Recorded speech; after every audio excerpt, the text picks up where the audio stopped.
Well, hello. In this video, Thomas DeLauer and myself are doing a joint video on the 3 most common muscle building myths. We'll be going back and forth, starting with me. Enjoy. Thanks, Dr. Berg. Guys, I'm so stoked to be able to be here along with Dr. Berg, dropping some serious science and some serious knowledge on you guys. So Dr. Berg, why don't you take it away, you lead it off, and then I'll give you my take. Hey guys, Dr. Berg here. In this video, we're going to talk about the 3 most common muscle building myths. Okay? Myth number 1, we need carbohydrates to build muscle. Okay, now it is true that we need insulin to help build muscle. That's true. And carbohydrates do trigger insulin. So naturally, the more carbs we eat, the more insulin we produce, and the more muscle development we'll have, correct? Not quite. Because the problem is when you do excessive carbs, you make insulin unavailable, okay? So insulin can't work anymore. Now, how much carbohydrate does a person really need? Is there such a thing as an essential carbohydrate? Actually, no. To understand carbohydrates, you really have to understand blood sugars. What is normal blood sugars? So a person with normal blood sugar would only have about 1 teaspoon of sugar in their entire body of blood. So we don't need much sugar. In fact, our bodies can even make sugar from the protein that we consume. But the average person consumes between 27 and 31 teaspoons of sugar every single day. That's 27 times more than we really need. So we have a situation where we have massive amounts of insulin, yet it's unavailable to the cells. It's unavailable for the muscles to grow. Thus the poor muscle development with high carbohydrate diets. So what is the solution? To answer that, I'm going to bring on my friend Thomas DeLauer to see what he has to say. You nailed it. There's not even a whole lot more I can add to that, but what I'm going to ultimately say is I used to be that person that was consuming a lot of carbohydrates to try to build muscle. And quite honestly, you guys have seen my before pictures probably, and we're going to show them on the screen right now. That's what I looked like when I was consuming carbohydrates all the time. So you have a really good point. It's that insulin resistance that Dr. Berg is talking about. You're consuming so many carbohydrates that your body is essentially adapted to them, and it has to start creating more and more and more insulin just to have a simple response to carbohydrates. So therefore, it can make it so that it's very hard on your body. Now, to add on to what you were saying, Dr. Berg, what people need to understand is that ketones, like when you're in a low carbohydrate state or when you're on a ketogenic diet, are actually very, very muscle preserving.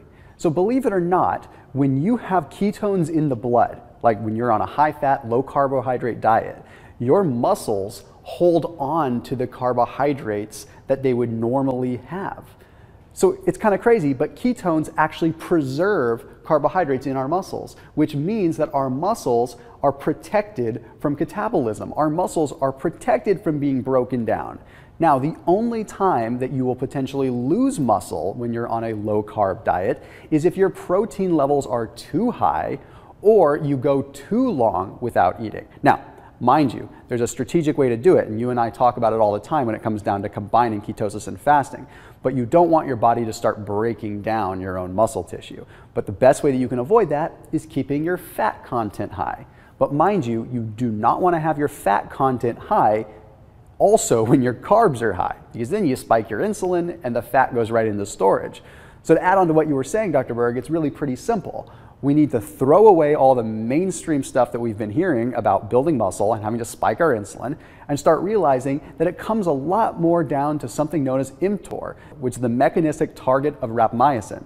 What that is the body's actual anabolic pathway. That anabolic pathway is what allows us to build muscle. And there are a multitude of things that increase mTOR.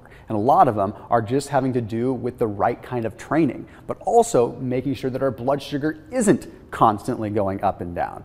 So anyway, Dr. Berg, I'm going to let you lead off and go on to myth number 2, and then I'll give you guys my feedback on that as well. Well, thank you, Thomas. That was a great explanation. All right, myth number 2, we need lots of protein to build muscle because your muscles are made out of protein. Makes sense, right? And here's a fact that a lot of people don't know and don't understand. Your body recycles protein. It's very efficient with protein. It doesn't lose a lot of protein. And when you add keto and intermittent fasting, you're going to spike something called human growth hormone. by a significant degree. And this hormone is the main protein sparer. In other words, it protects the loss of protein. So on average, a person would need between 3 and 6 ounces of high quality protein for each meal. Now that's an average. It could be a little more, could be a little less. Now what's going to happen if you consume too much protein? For that answer, let's go to Thomas and see what he has to say. You know, I actually had to laugh a little bit when you were talking about that one, because being in the fitness industry, I've been exposed so much to people that are always telling me that you need to be consuming copious amounts of protein, and I've always been kind of the black sheep of the bunch saying that you don't need that much. And I appreciate your explanation because it's spot on. I'll add to it just really quickly. There were a multitude of studies, but one of the main studies that ultimately concluded this found that you really only need about 0.5 to 0.7 grams of protein per pound of body weight. And that's honestly on kind of the high end. That's if you're really trying to build some muscle. So hopefully that resonates with some people. Now, when you consume too much protein, well, first off, it can trigger the body to go into what's called gluconeogenesis, where it takes all the extra protein and just converts it into sugar, which ultimately gets stored as fat. You see, what ends up happening is extra sugar that doesn't need to be there ends up getting processed by the liver and stored as adipose tissue. It gets stored as fat. So yeah, extra protein can actually cause you to store more fat. And it's a lot more of a process of testosterone, human growth hormone, and some of these other compounds that are going on in the body, just like you said, that actually contribute to truly building muscle. Now, it can actually have a negative effect on your kidneys if you have too much protein. Now, you have to go pretty far to have a serious effect on your kidneys, but when they actually started looking at urine samples, they did find that urea nitrogen levels were elevated, which means that people were wasting protein when they had too much. So the biggest thing here, outside of the fact that you could be hurting your kidneys, is you're wasting your money. Because if you're eating good high quality protein, like good organic meats that you should be, and getting your protein from good honest sources and compiling complete proteins from different amino acid profiles, then you're spending a good amount of money on it. And it's probably gonna be what you're spending the most money on out of your entire diet. So don't waste it. So all you have to do is make sure that you're in the right nitrogen balance. In order to make some sense of this, I'll just use sort of an example. When you are in a positive nitrogen balance, it means that you have enough protein to sustain and build muscle. When you are in a negative nitrogen balance, it means that you don't have enough. It's pretty hard to be in a negative nitrogen balance. What we usually want to be in is just right smack in the middle. Perfect nitrogen balance. Just enough nitrogen going in that is needed. Protein is measured in the way of nitrogen. If we have way too much nitrogen, then it's hard on the body. And that's why it would register in a lot of studies as extra urea nitrogen, meaning too much protein. So we only need to have slightly above baseline to actually build muscle. Anything above baseline or slightly above baseline is all overkill. You would never believe this by looking at me, but I consume only about 90 to 100 grams of protein per day. I don't consume that much. In fact, I don't even eat all that much, which is a whole nother myth for an entirely different day. But Dr. Berg, send it back to you to talk about myth number 3. That was a really good answer, Thomas. Now let's go to myth number 3, and that is building more muscle mass will burn more fat.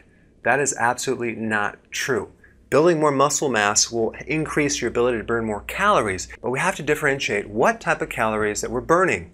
Is it fat calories or is it stored sugar calories? There's a lot of people who have a lot of muscle mass, but they're not necessarily lean. So the real question is, how do we burn fat calories and not only sugar calories? To answer that, let's go to Thomas and see what he has to say.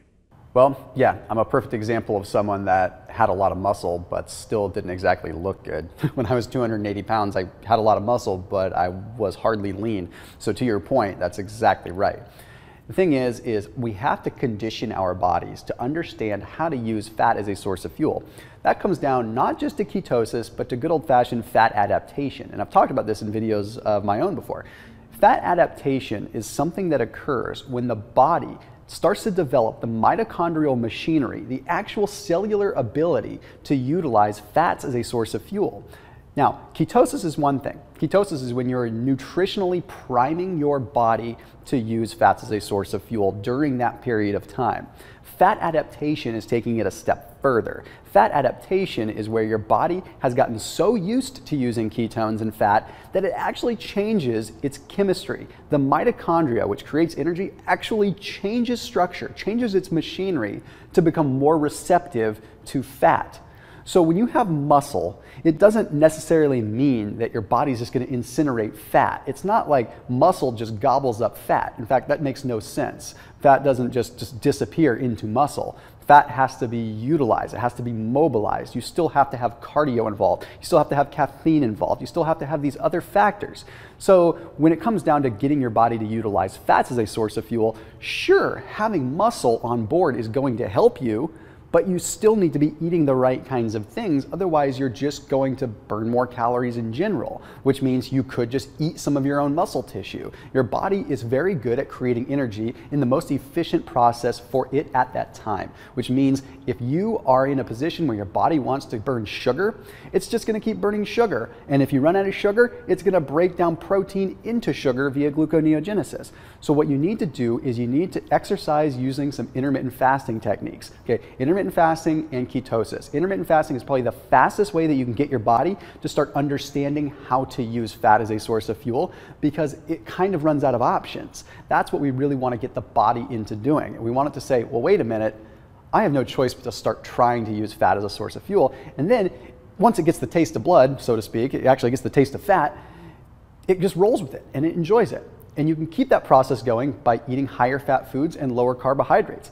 And I know we talk about this a lot. We might sound like broken records because Dr. Berg, you and I are the leading experts in the world of ketosis and fasting on YouTube by far, and people are expecting us to talk about it. But when you give them the science, we give them the details, it makes a lot more sense.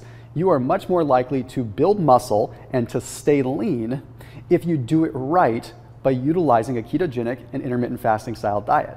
Anyway, I hope that clears that up, Dr. Berg. So thanks so much for your answers, Thomas, and thank you for watching.